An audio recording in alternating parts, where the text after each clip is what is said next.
Essa pílula é um oferecimento Caoa Sherry. A segunda turma do Supremo Tribunal Federal começou a julgar nesta terça-feira o habeas corpus 164.493, em que a defesa de Lula pede a suspeição do ex-juiz Sérgio Moro.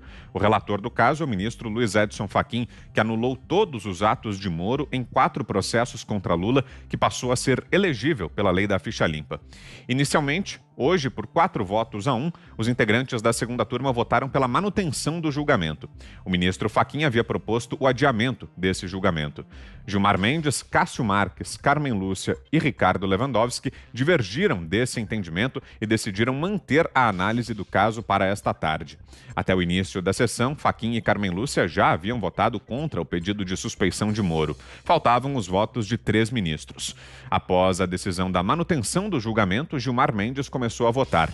Inicialmente, ele falou em crise na Justiça Federal.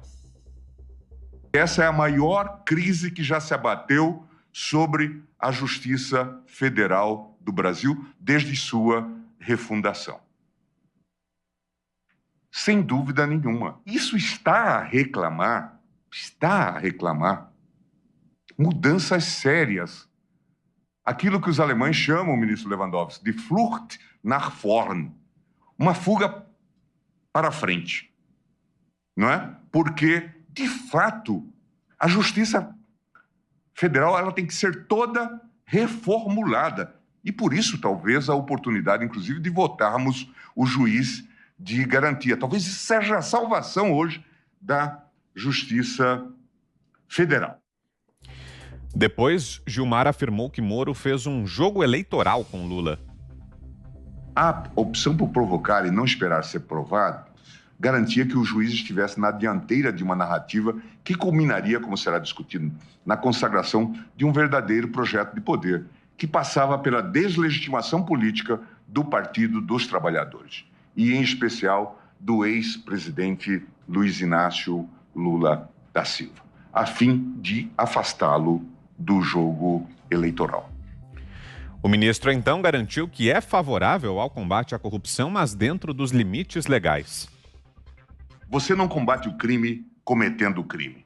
Ninguém pode se achar o ó do Borogodó. Cada um vai ter seu tamanho no final da história. Um pouco mais de modéstia. Calcem as sandálias da humildade. Era a palavra daquele que vos fala, eram as palavras daquele que vos fala, em dezembro, 4 de dezembro de 2016. Na sequência, Gilmar Mendes votou pela suspeição de Moro. Fui eu que, diante da clara ilegalidade e desvio de finalidade, suspendeu a posse de Luiz Inácio Lula da Silva, como ministro indicado por Dilma Rousseff, em meio à deflagração de fase da chamada Operação Lava Jato, afirmando que tal ato pretendia fraudar a definição da competência para julgamento do processo penal em questão. Ou seja, mantive este processo sob o julgamento de Sérgio Moro naquele momento. Isso me dá muita autoridade para falar sobre esse assunto. Contudo, aqui vamos muito além de qualquer limite. Não podemos aceitar que o combate à corrupção se dê sem limites. Não podemos aceitar que ocorra a desvirtuação do próprio Estado de Direito. Não podemos aceitar que uma pena seja imposta pelo Estado de um modo ilegítimo. Não podemos aceitar que o Estado viole as suas próprias regras. Diante do exposto, senhores ministros, diverjo do relator para conceder a ordem de habeas corpus, de modo a reconhecer a suspeição do julgador e assim declarar a nulidade do processo desde o recebimento da denúncia. Após um período de suspensão, o ministro Nunes Marques, o mais novo magistrado do STF, alegou que não teria como se posicionar e pediu vista do processo. Mas Ricardo Lewandowski resolveu apresentar seu voto e acompanhou Gilmar Mendes pela suspeição de Moro. Caso Moro seja considerado suspeito pela maioria dos ministros da segunda turma do STF, todas as provas colhidas no processo relacionado ao apartamento do Guarujá seriam anuladas. As investigações teriam de começar do zero. Outras ações envolvendo o petista também poderiam ser afetadas. E essa sessão da segunda turma do STF ainda não terminou, os ministros ainda estão reunidos. Vamos acompanhar ao vivo agora.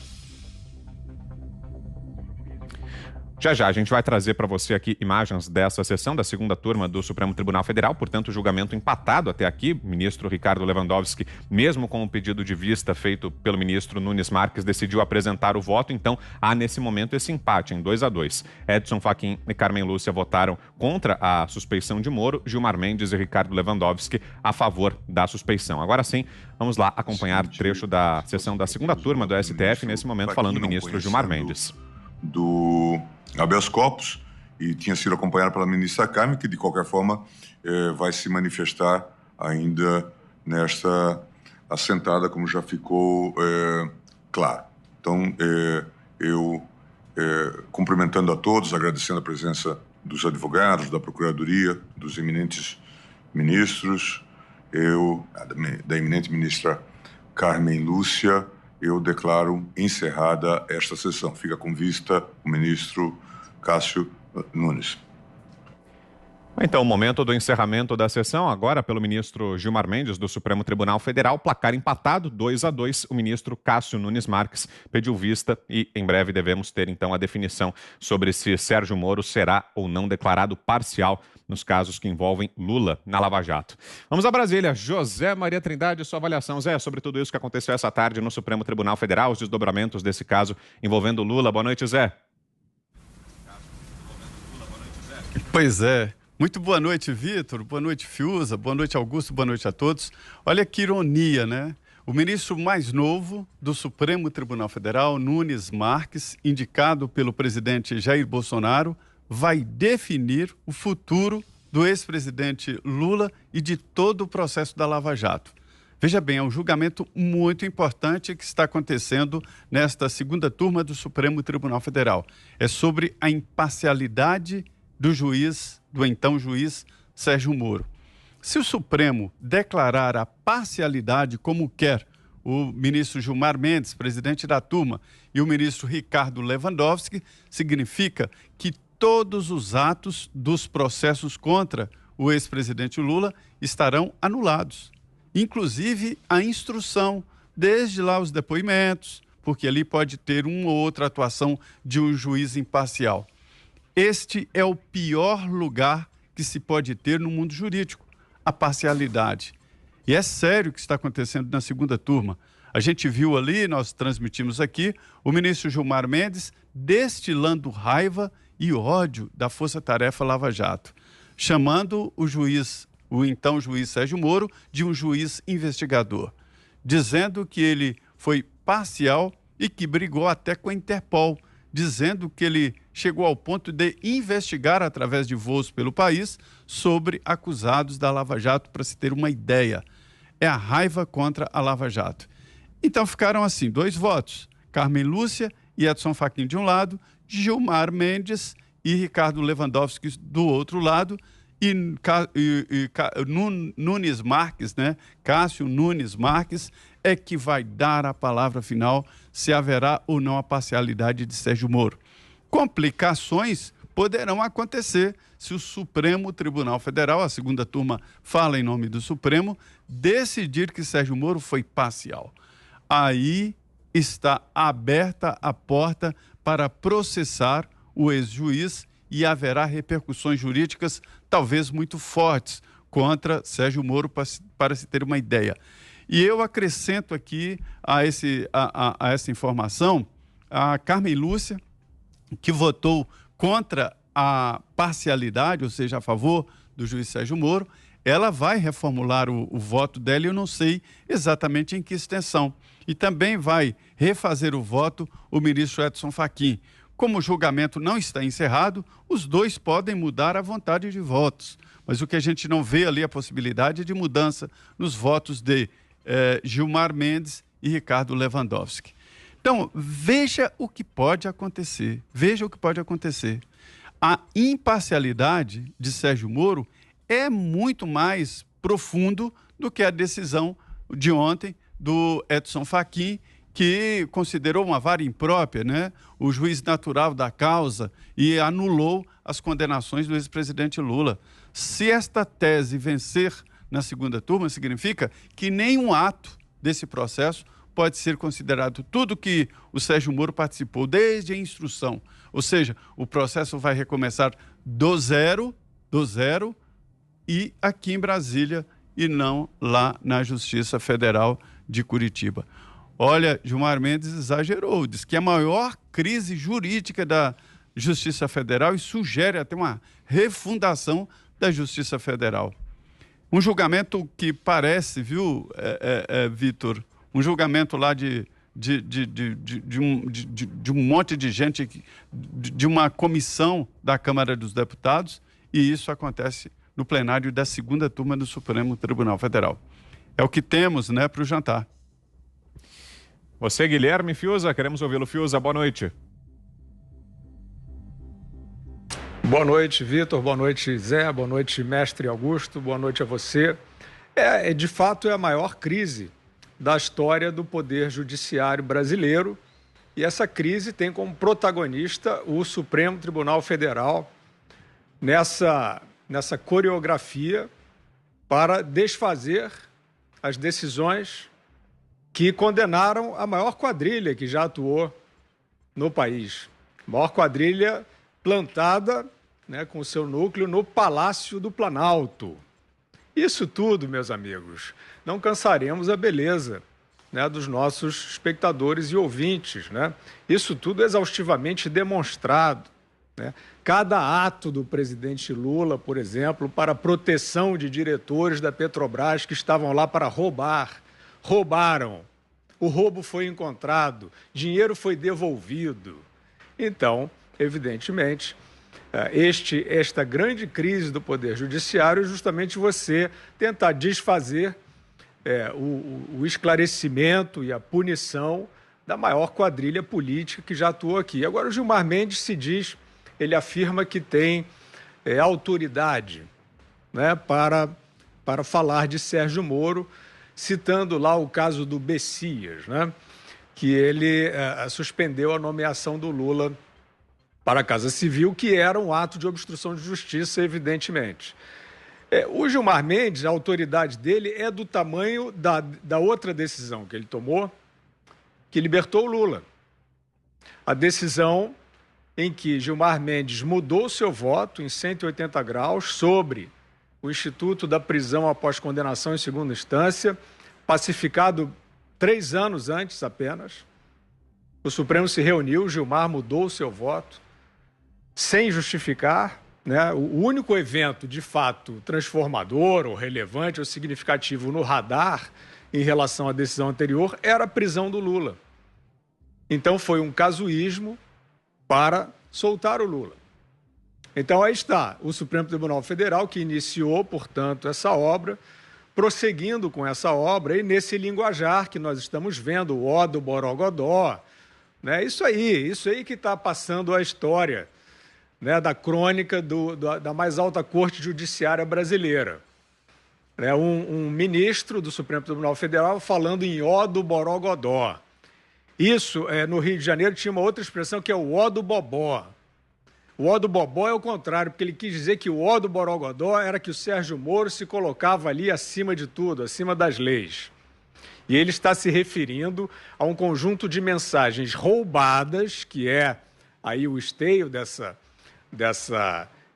vergonhosa premissa, né? Mensagens roubadas que têm uma série de trocas de comunicação privada, nenhuma delas indicando em momento algum vício de processo, em momento algum foi constatado um direcionamento de condenação, de punição, nada disso. Eles estão fazendo esse jogral de sempre, eles estão fazendo essa dissertação de sempre. Isso não é lei, isso não é direito, isso não é interpretação das leis.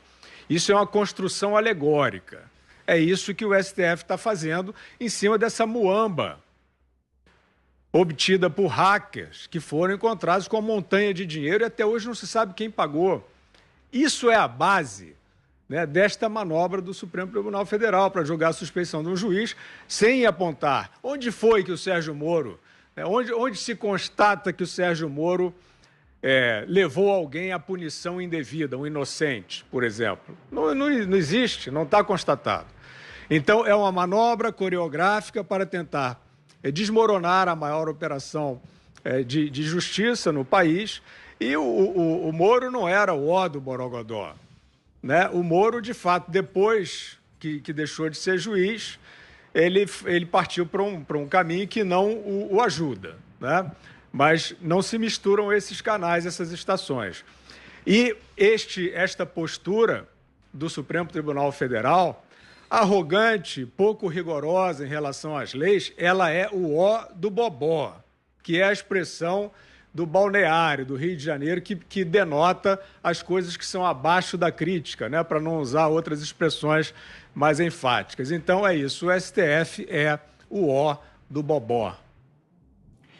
Você, Augusto Nunes. Boa noite, Augusto. Boa noite, Vitor, compadre Zé, meu irmão Guilherme. Boa noite a você que nos acompanha. O Gilmar Mendes disse que a Justiça vive a sua maior crise. Viverá a sua maior crise se essa decisão, se esse voto abjeto que ele pronunciou hoje for majoritário, tiver a adesão do Cássio Nunes Marques. Agora é a hora do ministro nomeado pelo presidente Bolsonaro mostrar a sua face real. Ele vai decidir esse processo. Não acredito que a Carmen Lúcia mude o voto e o próprio Fachin vote contra o que ele argumentou, né, para justificar o seu voto contra a aprovação desse pedido absurdo, segundo o qual o Moro agiu com parcialidade. Então vamos esperar para ver o que faz o Nunes Marques.